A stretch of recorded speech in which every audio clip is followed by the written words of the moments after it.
Hello guys, welcome to my channel SSC knowledge. Guys, आज मैं SSC CHSL 2018 के बारे में एक इम्पॉर्टेंट अपडेट देने वाला हूं। देखिए, नॉर्थ जोन वाले परेशान हो रहे थे क्योंकि उनका डीबी का डेट वगैरह आ चुका था, लेकिन उनका एडमिट कार्ड डाउनलोड नहीं हो रहा था। और साथ ही साथ देखिए, कल से आप लोगों का डीबी स्टार्ट होने जा रहा है ईस्टर्न जोन का। तो गवर्नमेंट का कुछ गाइडलाइंस वगैरह आया है कोविड-19 की वजह से। कोविड-19 के लिए क्या क्या आपको फॉलो करना पड़ेगा एसएससी ऑफिस में, वो भी आपको यहाँ पर बताया जाएगा।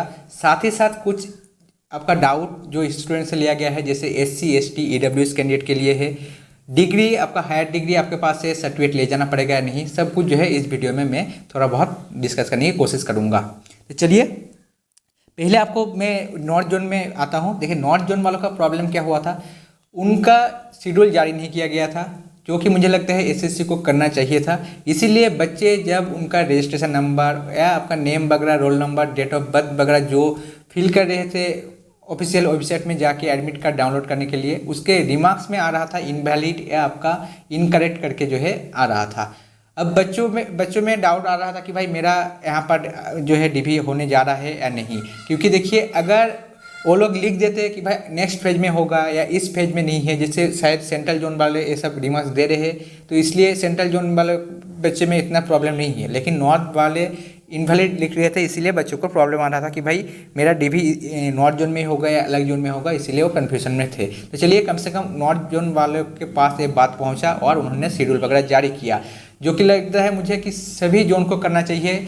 ईस्टर्न जोन और एमपीआर जोन ऑलरेडी कर चुके हैं, बाकी जोन को भी करना चाहिए था। क्योंकि देखिए, अगर शेड्यूल जारी करते हैं, एक तो फ़ायदा है कि आपको 10 दिन या 15 दिन पहले ही पता चल जाता है कि आपका टाइमिंग क्या है, किस बैच में आपका होगा, किस डेट में आपका डीबी होगा। उससे क्या होगा, आप लोग पहले से ट्रेन या फ्लाइट का टिकट वगैरह रिजर्वेशन वगैरह कर सकते हैं। अभी कोविड का टाइम चल रहा है, सभी ट्रेन या सभी फ्लाइट वगैरह अवेलेबल नहीं है, और ऊपर से बहुत सारे स्टेट में एंट्री वगैरह लेने के लिए हो सकता है कि आरटीपीसीआर वगैरह टेस्ट वगैरह करना पड़े या रिपोर्ट वगैरह ले जाना पड़े, तो वो भी एक दिक्कत का बात है। तो इसीलिए एसएससी को ये सब चीज़ जो है मुझे लगता है दिमाग में रखना चाहिए था। तो चलिए, कम से कम उन्होंने शेड्यूल दे दिया, उम्मीद करेंगे कि भाई सेंट्रल जोन वाले भी दे देंगे। लेकिन यहाँ पर देखिए, अभी भी एक मैं डाउट क्लियर करना चाहता हूँ। देखिए, सभी का यहाँ पर आया नहीं है, सिर्फ और सिर्फ यूआर यानी कि जनरल और ईडब्ल्यूएस वालों का आया है। और यूआर और ईडब्ल्यूएस का भी शायद, मैं शायद बोल रहा हूँ, मैं कंफर्म नहीं हूँ, लेकिन सबका नहीं आया है। मतलब कुछ ही स्टूडेंट का आया है। कितना आया है चलिए नीचे आपको दिखाता हूँ। लेकिन जिसका नहीं आया है आप लोग चेक कर लेना, बस यहाँ पर रोल नंबर आपका है या नहीं। अगर रोल नंबर है तभी आपका एडमिट आ जाएगा, अगर नहीं है तो घबराने की ज़रूरत नहीं है, नेक्स्ट फेज में आपका डीबी हो जाएगा। अगर नीचे आएंगे, देखिए यहाँ से आपका ख़त्म हो रहा है यूआर का, यानी कि लगभग देखिए 1500 के आसपास आपको बुलाया गया है सिर्फ और सिर्फ जनरल, और ईडब्ल्यूएस रिमेनिंग को जो है रिमेनिंग बुलाया गया है ईडब्ल्यूएस। अब यहाँ पर नीचे अगर आएंगे, टोटल जो है 1780, यानी कि लगभग 300 के आसपास जो है ईडब्ल्यूएस कैंडिडेट को डीबी के लिए बुलाया गया है। अब रिमेनिंग कैंडिडेट का कब होगा वो भी आपको बताता हूँ। देखिए, यहाँ पर क्या कहा गया है, ये आपका नॉर्थ जोन का ऑफिशियल वेबसाइट में आपको मिल जाएगा। कहा गया है, details of the 1780 candidates who have been called for DV in respect of CHSL examination 2018 in first phase 5 July to 10 July 2021। The remaining candidate will be called for document verification subsequently. Details of the remaining आपका 6500 candidate for the document verification will be update on the SSC ANR website shortly. अब देखिए, total student करेंगे यहाँ पर 6500 plus आप जोड़ लीजिए 1800, तो यानी कि लगभग और लगभग मान के चलिए आपका 8300 स्टूडेंट, यानी कि 8300 स्टूडेंट जो है टोटल नॉर्थ जोन से सिर्फ और सिर्फ डीबी के लिए क्वालिफाइड हुआ है। अब कितना दिन लग सकता है, देखिए सिर्फ और सिर्फ 1800 स्टूडेंट के लग रहा है आपका 5 से लेकर 10, यानी कि 6 दिन लग रहा है। तो मेरे हिसाब से बाकी मिनिमम 3 फेज में तो जरूर होगा, यानी कि अगर छोटा 6 दिन करके अगर फेज ये लोग करना चाहे तो 3 फेज यानी कि 18 से लेकर 20 दिन जरूर लगेगा। और मैंने भी ये भी कहा था कि आपका 20 से लेकर 25 दिन टोटल लगेगा। तो देखिए, नॉर्थ जोन का 25 दिन के आसपास जरूर लगेगा। तो उस हिसाब से आप मान के चलिए पूरा जुलाई मंथ आपका चला जाएगा। तो जो लोग सोच रहे थे कि अगस्त तक रिजल्ट आ जाएगा, अगस्त लास्ट तक, तो भाई मैंने पहले बता दिया था कि भाई सितंबर 15 से पहले आना मुश्किल है। अब देखिए, क्यों बोल रहा हूँ कि पिछले का जो रिकॉर्ड है देखा गया है, 1.5 महीने से पहले एसएससी कोई भी रिजल्ट जारी नहीं करता है डीबी के बाद। तो ये भी हो सकता है कि सितंबर 15 से पहले आपका आना पॉसिबल नहीं है। तो चलिए उसके बारे में कभी अगले दिन बात करेंगे। अभी जो बात करने आए हैं वही करते हैं। तो आप लोग का नेक्स्ट फेज जो है मुझे लगता है 11 से स्टार्ट होने वाला है। नेक्स्ट फेज आ जाएगा अब इसी हफ्ते, मान के चलिए कि नेक्स्ट फेज का भी आपका शेड्यूल वगैरह जारी हो जाएगा। अब चलिए कोविड-19 का जो गाइडलाइंस है उसको एक एक करते हैं, देखते हैं हम लोग। यहाँ पर देख सकते हैं आपके भले एडमिट के साथ आया हो या आपके जोन के ऑफिशियल वेबसाइट में आया हो या नहीं, कुछ फर्क नहीं पड़ता है। जो कहा गया है आप लोग जरूर फॉलो करना। देखिए ये एसएससी का ही है, आपका एसएससी का किसी एक जोन से मुझे मिला है। देखिए candidate are required to carry hand sanitiser with them, यानी कि आपको हैंड सैनिटाइजर ले जाने के लिए कहा गया है। भले ही वो लोग आपको वहाँ पर प्रोवाइड करेंगे, लेकिन यहाँ पर कहा गया है आपको ले जाने के लिए, क्योंकि देखिए आप ट्रैवल करेंगे उसके बीच में भी तो आपको ज़रूरत पड़ेगा ना, तो इसलिए आप लोग ज़रूर कैरी करके ले जाना। उसके बाद अगर नीचे आएंगे, नीचे यहाँ पर देखिए scanning of temperature will be carried out, यानी कि आपका टेम्परेचर नापा जाएगा। मेरा पिछले ईयर ही आपका डीबी हुआ था, एक डीबी था मेरा, वहाँ पर क्या क्या हुआ था वही मैं आपको एक्सपीरियंस बता रहा हूँ। आपको एक मशीन के सामने जो स्क्रीनिंग मशीन होता है वहाँ पर आपको हाथ दिखाना पड़ता है, हाथ से आपका टेम्परेचर नापा जाता है और स्क्रीन पे वहाँ पर मेंशन हो जाएगा कि आपका टेम्परेचर कितना है। अब देखिए आपको अगर लग रहा है कि आपको ये सब कुछ प्रॉब्लम नहीं, जस्ट फॉर्मेलिटी है, तो ऐसा नहीं। मेरे सामने एक स्टूडेंट को जो है उन्होंने रोक दिया था, यानी कि उनको एंट्री नहीं मिला था, तो इसलिए इसको मजाक में मत लीजिए। अगर आपको फीवर वगैरह है या सिम्टम वगैरह है तो भाई आप लोग मत जाना, मेल वगैरह कर देना, नहीं तो एसएससी ऑफिस किसी दूसरे के हाथ में अगर पॉसिबल है कि भाई एक एप्लीकेशन वगैरह डाल देना, वो लोग आपको बाद में नेक्स्ट फेज में आपका डीपी वगैरह करवा लेंगे, कोई इशू नहीं है। और देखिए मान के चलिए 98 तक वो लोग आपको कुछ नहीं बोलेंगे, 99, 100, 101 मतलब 99 के आसपास अगर आपका टेम्परेचर आ गया तो आपको जो है वो लोग एंट्री नहीं देंगे। कुछ स्टूडेंट ऐसे होते हैं जो नर्वसनेस के कारण हो गया या ट्रैवलिंग करने के कारण किसी का आपका टेम्परेचर इंक्रीज हो जाता है, ये बहुत सारे स्टूडेंट के साथ होता है। तो उसका सॉल्यूशन मैं एक ही बोलूँगा, पैरासीटामोल जो टैबलेट वगैरह आता है वो आप जेब में ले जाना। उसके बाद वहाँ पे जब एंट्री करने से लगभग 30 मिनट पहले एक दवा आप ले लेना। इससे क्या होगा, आपका टेम्परेचर जो भी था उससे आपका थोड़ा सा डिक्रीज हो जाएगा और आपको वहाँ से पता नहीं चलेगा। लेकिन मैं ये उनके लिए कह रहा हूँ जिनका ये सब प्रॉब्लम है कि ट्रैवलिंग का या आपका नर्वसनेस के कारण टेम्परेचर है। अगर मान लीजिए कि आपका कोविड का कोई भी सिम्टम है तो हाथ जोड़ के रिक्वेस्ट करूँगा, देखिए ये यहाँ पर आपका कुछ नुकसान नहीं होगा, लेकिन बाकी जो भी कैंडिडेट वगैरह है उनका नुकसान हो जाएगा, क्योंकि एक से लेके आप अगर जाएंगे तो कितना स्टूडेंट को जो है ये स्प्रेड हो जाएगा कोविड-19। आपका डीवी टाइम पे हो जाएगा, बाद में आपको टाइम दिया जाएगा, ऐसा नहीं कि आपको कैंसिल किया जाएगा। तो ये बात आप लोग दिमाग में मत रखना कि भाई मेरा तो कैंसिल हो जाएगा, मैं क्यों ना जाऊँ, ये सब बेस मत करना। उसके बाद देखिए ओनली एसिम्पेटिक जो होता है उसी को एंट्री मिलेगा, अदरवाइज किसी को नहीं मिलेगा। मतलब मान लीजिए कि अगर फीवर वगैरह नहीं है या कोविड का कोई भी लक्षण आपके शरीर में नहीं है तभी आपको एंट्री मिलेगा। उसके बाद देखिए कैंडिडेट को जो है मास्क जो है फेस मास्क आपको ले जाना इंपॉर्टेंट कहा गया है, मतलब आपको मस्ट भी आपको ले जाना पड़ेगा। अगर नहीं ले जाएंगे तो आपको एंट्री नहीं मिलेगा। और एक बार आपको जो है मास्क आपको खोलना पड़ेगा जब आपका फोटोग्राफ होगा, जब अटेंडेंस डेस्क में आपका एक बार फोटो खींचा जाता है तभी आपको जो है मास्क एक बार ओपन करना पड़ेगा।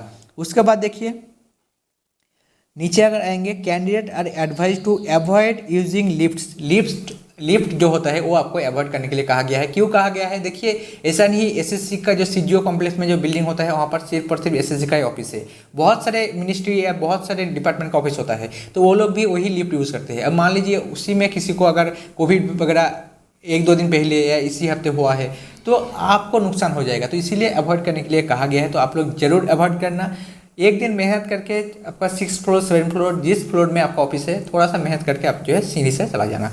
उसके बाद जो है नेक्स्ट अगर आएंगे यहाँ पर कहा गया है, देखिए जो आरोग्य सेतु ऐप है गवर्नमेंट के द्वारा जो लॉन्च किया गया था, तो ये आपके मोबाइल में ज़रूर होना चाहिए। भले ही वो लोग चेक वगैरह मेरे टाइम नहीं किया था, लेकिन अगर चेक करते हैं और अगर नहीं मिलता है तो आपके लिए प्रॉब्लम हो सकते हैं, वो लोग डांटेंगे। तो इसीलिए ये सब क्या करना, आप लोग जरूर आप लोग इंस्टॉल कर लेना, बाद में अगर हो सके तो आप लोग तब डिलीट कर देना, कोई प्रॉब्लम नहीं है, लेकिन आप लोग ले जाना। उसके बाद अगर नीचे आएंगे देखिए कोई भी अगर सिम्टम है जैसे फीवर कफ और हो गया आपका गले पे अगर कुछ इन्फेक्शन वगैरह है, कोई भी सिम्टम है तो आप लोग को मेंशन करना पड़ेगा, क्योंकि यहाँ पर एक सेल्फ डिक्लेरेशन फॉर्म आपको दिया जाएगा जो रिसेप्शन से मिल जाएगा। और आपका ट्रैवलिंग हिस्ट्री, मतलब आप कहाँ से आए, किससे आए, वो भी आपको शो करना पड़ेगा। मेडिकल कंडीशन क्या है आपका, वो भी आपको वहाँ पर जो है डिक्लेरेशन में देना पड़ता है। पिछले ईयर जिन्होंने आपका प्री का एग्जाम वगैरह दिया है उनको पता होगा एक डिक्लेरेशन फॉर्म क्या होता है, तो वैसे ही आपको वहाँ पर भी आपको मिल जाएगा, वो फॉर्म फिलअप आपको वहाँ पर करना पड़ेगा। ये आपका कहा गया है। अब अगर नहीं देता है वो एसएससी का प्रॉब्लम है और मेरा प्रॉब्लम नहीं है, लेकिन जैसे जैसे उन्होंने कहा है ऐसे ऐसे जरूर वहाँ पर जो है फॉलो किया जाएगा, मुझे लगता है। अब नीचे अगर आएंगे, नीचे जैसे मान लीजिए देखिए कोविड अगर आपको हुआ था डीबी से कुछ दिन पहले, तो आपको उसका जो प्रॉपर मेडिकल सर्टिफिकेट है यानी कि जो नेगेटिव सर्टिफिकेट वगैरह है, वो फिटनेस सर्टिफिकेट है, वो आपको जो है शो करना पड़ेगा। तो अगर देखिए ज़्यादा दिन पहले हुआ है, बहुत सारे स्टूडेंट को होगा, जरूर होगा, तो ज़्यादा दिन पहले है तो आपको बताने की ज़रूरत नहीं है या आपको शो करने की ज़रूरत नहीं है। लेकिन अगर मान लीजिए एक हफ्ता पहले हुआ था तो आप लोग एक बार शो कर देना, इसमें कुछ बुराई नहीं है। वो लोग जैसे जैसे कहा, और मान लीजिए गलती से अगर आपको मुंह से निकल गया कि सर मेरा कोविड वगैरह हुआ था इस टाइम पे, तब जो है दिक्कत हो सकता है। तो इसीलिए मेरा रिकमेंडेशन होगा कि आप लोग जो है डॉक्यूमेंट्स ले जाना, मेडिकल का जो भी रिपोर्ट वगैरह है। और यहाँ पर देखिए 2 गज की दूरी जो कहा जाता है कि आपको मिनिमम 2 मीटर डिस्टेंस मेंटेन करना है। हालांकि वो लोग आपको लाइन पे जब खड़े करेंगे वो लोग खुद से बोलेंगे, लेकिन उनके कहने से पहले आप लोग खुद से मेंटेन करना। वो लोग रोल नंबर वाइज आपको एक एक करके आपको लाइन पे खड़ा करता है और उसके बाद जो है एक एक करके आपको एंट्री वगैरह मिलता है। और यहाँ पर देखिए स्पेशल केयरनेस करने के लिए कहा गया है, जो प्रेग्नेंट लेडी वगैरह है या कोमॉर्बिडिटी जिनका कोई बीमारी वगैरह है, तो उनको जो है एक्स्ट्रा प्रिकॉशन जो है उनको लेने के लिए कहा गया है। उसके बाद नीचे अगर आएंगे, देखिए जिस भी स्टेट से आप आ रहे हैं, जिस भी स्टेट आप जा रहे हैं डीबी के लिए, तो उसका भी कुछ गाइडलाइंस होगा, तो वो आप लोग पहले से पता कर लेना नेट से। आपका कोई रिश्तेदार वगैरह वहाँ पर है, फ्रेंड वगैरह है, तो उनसे एक बार पता कर लेना क्या क्या है। जैसे मान लीजिए बहुत सारे स्टेट में हो सकते हैं आरटीपीसीआर टेस्ट वगैरह के बिना जो है एंट्री नहीं मिल रहा है, तो वो भी एक बार आप लोग पता कर लेना। बाकी जो है अब कुछ डाउट, स्पेशल डाउट है, यही आपका गाइडलाइंस था। इसको प्रिंट आउट वगैरह करने की ज़रूरत नहीं है, कोई आपका नहीं है, बस आपके दिमाग में होना चाहिए क्या क्या कहा गया है, बस इतना ही। अब देखिए कुछ इंपॉर्टेंट जो डाउट आ रहा था, जैसे SC ST OBC और EWS वालों का आ रहा था। एक तो बहुत सारे स्टूडेंट का सर्टिफिकेट मान लीजिए बहुत पुराना है, 5 साल पुराना है, भाई 5 साल 6 साल पुराना है, कोई प्रॉब्लम नहीं है, चल जाएगा। लेकिन 10-12 साल होगा तो मेरा रिकमेंडेशन रहेगा कि भाई उतना पुराना जो है आप लोग सर्टिफिकेट क्यों देंगे, क्योंकि उसका टाइम पे फॉर्मेट वगैरह भी अलग होता था शायद। फॉर्मेट से कोई मतलब नहीं है, देखिए उनका मतलब जो है आपका कम्युनिटी जिसके वजह से आपको सर्टिफिकेट मिलता है वो आपका सेंट्रल वाला लिस्ट में होना चाहिए। और सिग्नेचरिंग अथॉरिटी जो होता है वो SDO से नीचे नहीं होना चाहिए। SC ST के लिए, OBC के लिए कहा जाता है DM, लेकिन SDO या तहसीलदार का भी चल जाता है। अब बहुत सारे स्टूडेंट के मन में डाउट है SDO और तहसीलदार अलग होता है, नहीं। देखिए बिहार में शायद होता है कि उनका सर्कल ऑफिसर कोई शायद SDO वगैरह कहा जाता है। अब मैं थोड़ा सा मैं क्लियर कर देना चाहता हूँ। देखिए जैसे मेरे डिस्ट्रिक्ट की बात कर रहा हूँ, मेरा डिस्ट्रिक्ट का जो हेड है उसको DM कहा जाता है, उसके जो जस्ट नीचे होता है उसी को जो है आपका SDM कहा जाता है, और उससे नीचे जो होता है उसको SDO कहा जाता है। SDO क्या होता है, जैसे मान लीजिए मेरे यहाँ से DM का ऑफिस है लगभग 60 किलोमीटर दूर। अब जो छोटा मोटा काम होता है जैसे सर्टिफिकेट वगैरह होता है, अब मैं 60 किलोमीटर दूर तो मैं नहीं जा सकता हूँ, तो इसीलिए मेरे जस्ट 5 किलोमीटर दूरी जो है मेरे यहाँ पर SDO का ऑफिस होता है, सब डिविजनल ऑफिसर कहा जाता है उसको। BDO अलग चीज़ है, जो ब्लॉक डेवलपमेंट ऑफिसर होता है उसका नहीं चलेगा, मैं बार बार क्लियर करना चाहता हूँ। SDO या तहसीलदार का चलेगा। तहसीलदार ज़्यादातर स्टेट में कहा जाता है, कुछ स्टेट में हो सकता है तहसीलदार अलग चीज़ है, लेकिन SDO आप हर एक स्टेट में ऐसा ही होता है। अब कुछ स्टूडेंट का डाउट है, मेरे पास जो सर्टिफिकेट है लेटेस्ट वाला 2020 का है या और पुराना वाला जो सर्टिफिकेट है वो जो भी आपका क्रूशियल डेट है उसके पहले का है, तो मैं क्या करूं भाई, दोनों सर्टिफिकेट ले जाना। भले ही वो लोग पुराना लेंगे, लेटेस्ट से उनको कोई मतलब नहीं है, उनको बस जो क्रूशियल डेट है उसके पहले का चाहिए। और एक डाउट आ रहा था, कुछ स्टूडेंट का सर्टिफिकेट स्टेट वाला सर्टिफिकेट है जो क्रूशियल डेट से पहले का है, और अभी उन्होंने लेटेस्ट वाला बनाया जो सेंट्रल वाला है, वो लोग क्या करेंगे। उनको मेरा सजेशन होगा, देखिए आप लोग दोनों सर्टिफिकेट ले जाना, स्टेट वाला और आपका सेंट्रल वाला। कभी कभी देखा गया है SSC जो है आपका दोनों सर्टिफिकेट को लेते हैं, अटैच करते हैं और आपको क्लियर मेंशन कर देते हैं, यानी कि प्रोफेशनली आपको जो है रिमार्क नहीं करते, क्लियर यानी कि आपको एक्सेप्ट कर लिया जाता है। अब प्रोफेशनल से भी आपको डरने की बात नहीं है। प्रोफेशनल देखिए SC ST OBC, बस EWS को साइड में रखिए, बाकी जो भी कैटेगरी है PH वगैरह सबको जो है अगर प्रोफेशनली रिमार्क आते हैं तो आपको जॉब में कोई नुकसान नहीं होगा। आपको 110% गारंटी देता हूँ, आपको जॉब जरूर मिलेगा अगर आपका सर्टिफिकेट सही है तो। लेकिन EWS वालों का कुछ एक्स्ट्रा जो है मैं बताऊँगा, तो यही है, सर्टिफिकेट फॉर्मेट से कोई मतलब नहीं है। बस मैंने जैसे बोला कि भाई आपका सेंट्रल लिस्ट में आना चाहिए और आपका सिग्नेचरिंग अथॉरिटी सही होना चाहिए। अब ईडब्ल्यूएस में देखिए 19-20 वैलिड फॉर 18-19 फाइनेंशियल ईयर होना चाहिए। अब मान लीजिए कि आपके डेट का बाद का है, मान लीजिए 19-20 का सर्टिफिकेट है आपके पास वैलिड फॉर और आपका 18-19 फाइनेंशियल ईयर का है, लेकिन क्रूशियल डेट का बाद का है, तब भी एसएससी आपको प्रोविजनली एक्सेप्ट करेंगे क्योंकि डेट का बाद का आपके पास सर्टिफिकेट है। लेकिन इसमें आपको टेंशन लेने की ज़रूरत नहीं है क्योंकि डिपार्टमेंट में बस 19-20 और 18-19 फाइनेंशियल ईयर से मतलब है उनको, और कुछ नहीं है, डेट से कोई मतलब नहीं होता है डिपार्टमेंट का। लेकिन अगर मान लीजिए आपके पास 20-21, 21-22 वैलिड फॉर और आपके मान लीजिए फाइनेंशियल ईयर जो है 19-20 या 20-21 का सर्टिफिकेट है और आपका मार्क्स अगर 215 या 215 के आसपास मार्क्स है, तो मेरा रिकमेंडेशन रहेगा कि भाई आप लोग ईडब्ल्यूएस से जनरल में कन्वर्ट हो जाना। लेकिन टर्म एंड कंडीशन है, हर एक टायर में, टायर 1, टायर 2 और टायर 3 तीनों जगह पे आपको जनरल की कट ऑफ से मतलब जो है कट ऑफ से क्लियर होना पड़ेगा, तभी आप जनरल की सीट के लिए एलिजिबल है। क्यों मैं बोल रहा हूँ, क्योंकि मैं नहीं चाहता हूँ डिपार्टमेंट में जाके आपको कुछ प्रॉब्लम का सामना करना पड़े। क्योंकि देखिए एसएससी जेईई 2018 में भले उन्होंने एक्सेप्ट वगैरह कर लिया है क्योंकि वो फर्स्ट टाइम था, लेकिन आगे करेगा नहीं एक किसी को मालूम नहीं है। लेकिन प्रॉब्लम हो रहा था डिपार्टमेंट एसएससी जेईई वालों को साथ भी प्रॉब्लम हुआ था। लेकिन जब बहुत कुछ उन्होंने बताया कि भाई ऐसा ऐसा हो गया था स्टेट वगैरह में, अब पता कर लीजिए कहीं भी नहीं मिल रहा था, तभी उन्होंने एक्सेप्ट किया। तो आपके पास ऐसा कोई ऑप्शन नहीं होगा क्योंकि आपके टाइम पे बन रहा था। तो इसीलिए मेरा रिकमेंडेशन यही रहेगा। और अगर किसी के मार्क्स कम है और किसी के पास 20-21 या 21-22 का सर्टिफिकेट है, आपके पास कोई ऑप्शन नहीं है, आपको जो सर्टिफिकेट है वही आप लोग दे देना। और देखिए जो लोग डिग्री के सर्टिफिकेट या मार्कशीट के लिए पूछ रहे थे, भाई देखिए कभी कभी क्या होता है फॉर्म फिलअप के टाइम आप लोग हायर डिग्री जो है बीएससी, बीटेक, बीकॉम, बीए ऐसा आप लोग डालते रहते हैं। तो एसएससी का भले ये ऑप्शनल है, लेकिन एसएससी कहते हैं कि भाई अगर आपने हायर डिग्री रखे हैं तो आपको शो करना पड़ेगा। तो ये आपके ऊपर है, लेकिन आप लोग जरूर ले जाना क्योंकि देखिए 3 कागज़ लेने में कुछ प्रॉब्लम नहीं है। लेकिन वो लोग फालतू में आपसे बहस करेंगे क्योंकि जो वहाँ पर स्टाफ वगैरह होता है, कुछ स्टाफ अच्छे होते हैं, कुछ स्टाफ जो है थोड़ा सा खड़ूस होते हैं। तो उस हिसाब से जो है आप लोग काम करना।